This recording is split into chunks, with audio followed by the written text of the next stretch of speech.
Alright, welcome back. Today I'm going to be doing my Formula E power rankings for the Cape Town ePrix. So this is a series where after each race weekend, I do a power ranking style list of the Formula E drivers and I talk about how I think they're doing, how informed they are right now. And this will take into account not just the last race in Cape Town, but also the previous two races in Hyderabad, as well as the last race in Diriyah. So number 22 on my list is Max Günther.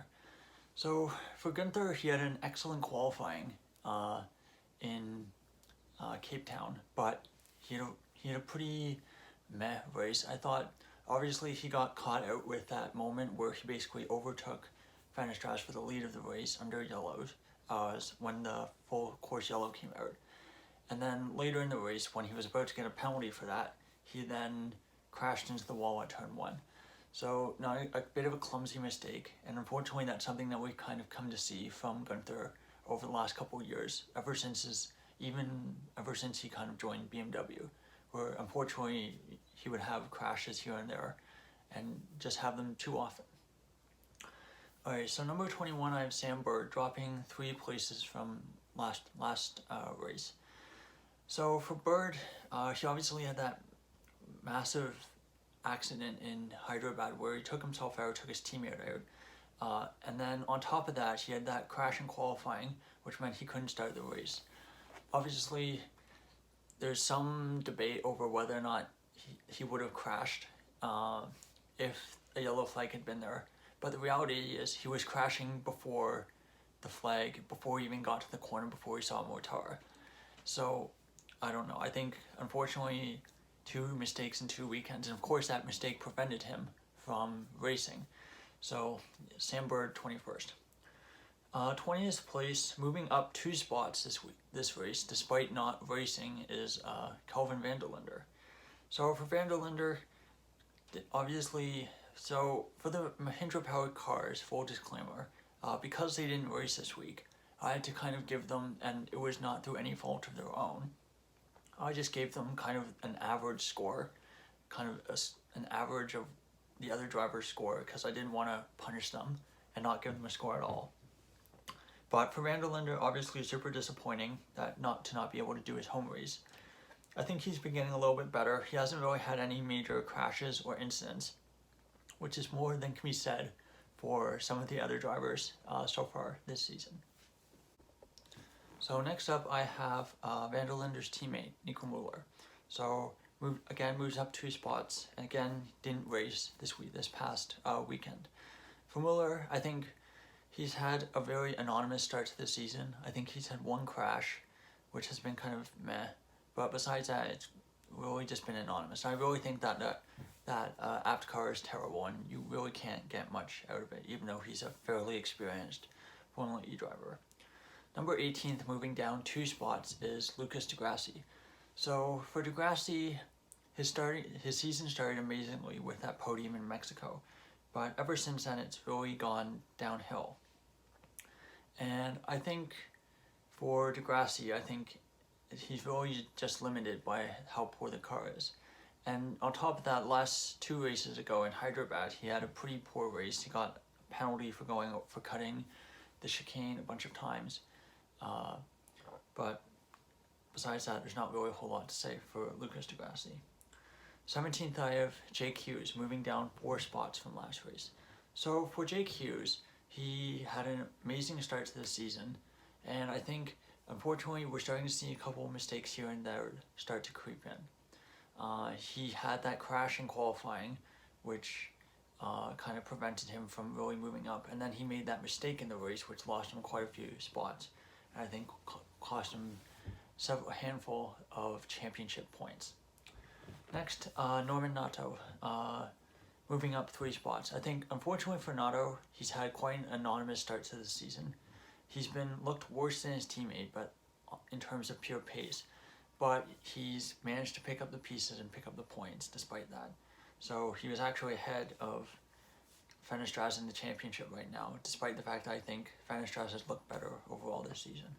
I think that for Nato, I think still being beaten in qualifying and generally not looking as good as his teammate is still not a good look. I think he's really going to need to pick up the pace if he wants to stay around for next year.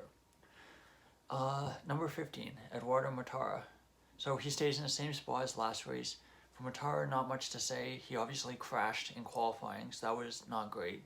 And then retired on the opening lap of the race. We didn't really see why he retired. I don't know if it was because of contact or because of mechanical failure. But overall, I think, Mortara had such a great season last year. I think a little bit of why he's having a worse season is that some of his kind of crashiness, for lack of a better term, has started to creep back into his racecraft. Kind of similar to his early seasons, like season 4, season 5, he was making lots of mistakes. It's only the last 2 seasons I'd say he's looked a lot better. So we'll see how he does the next couple of races. Number 14, Oliver Rowland moves up 3 spots. I think Rowland had a really poor start to the season, and last couple of races he's looked a bit much closer to Lucas di Grassi. He had a really good race in Hyderabad despite getting a penalty, and of course this past race he couldn't qualify or race, so he moves up mostly because other drivers around him drop. Number 13, Sergio Sette Camara drops 4 spots from last race.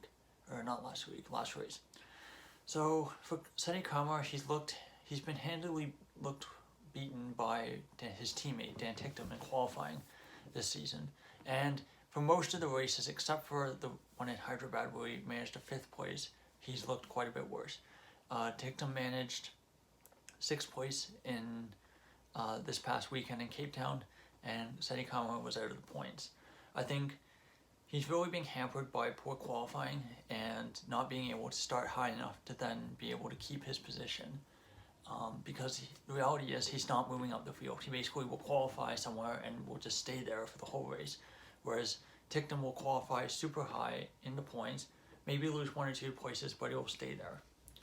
So that's why he's moved down this race.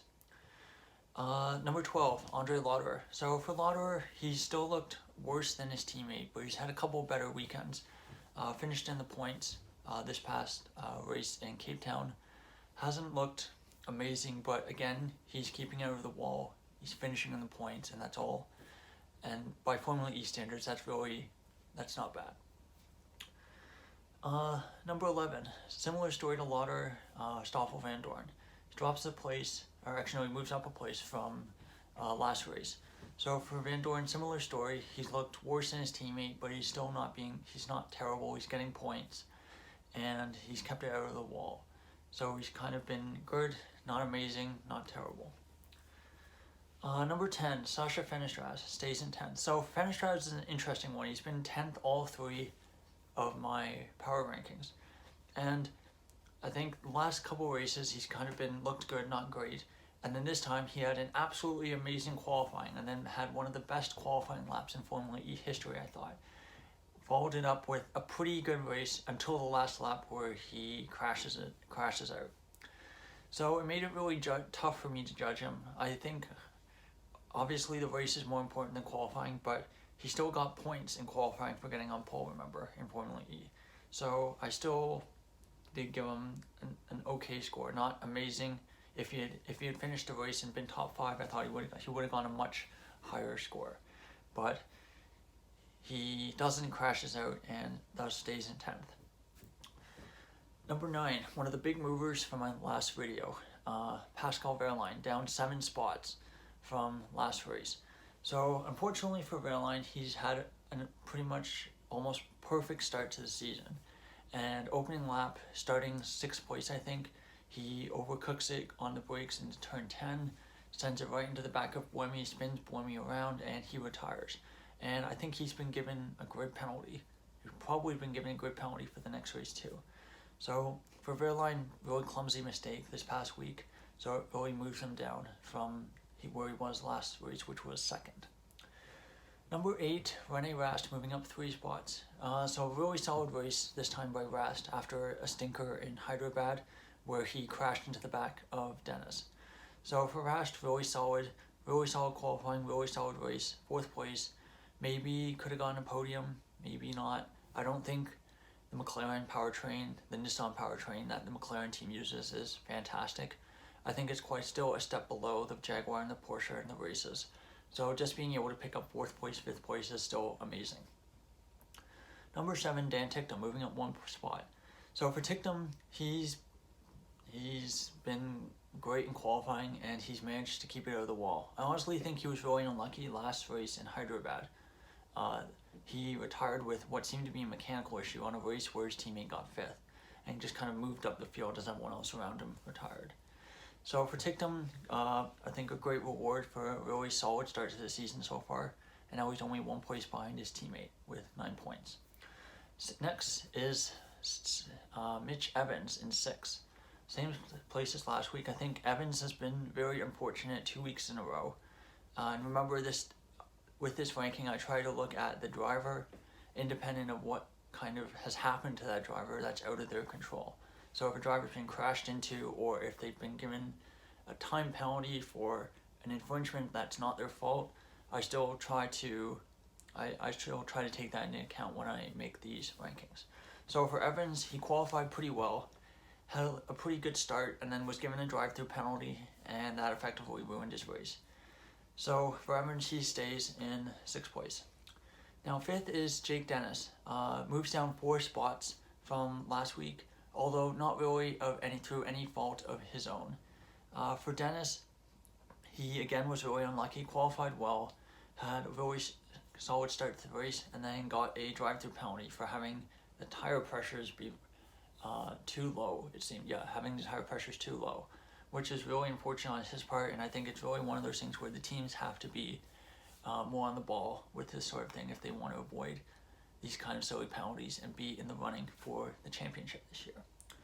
So number 4, moving up 3 places after his amazing win and last gasp overtake, Antonio Felix da Costa. So for da Costa, I think he's really again been showing the strength of the Porsche powertrain the last couple races.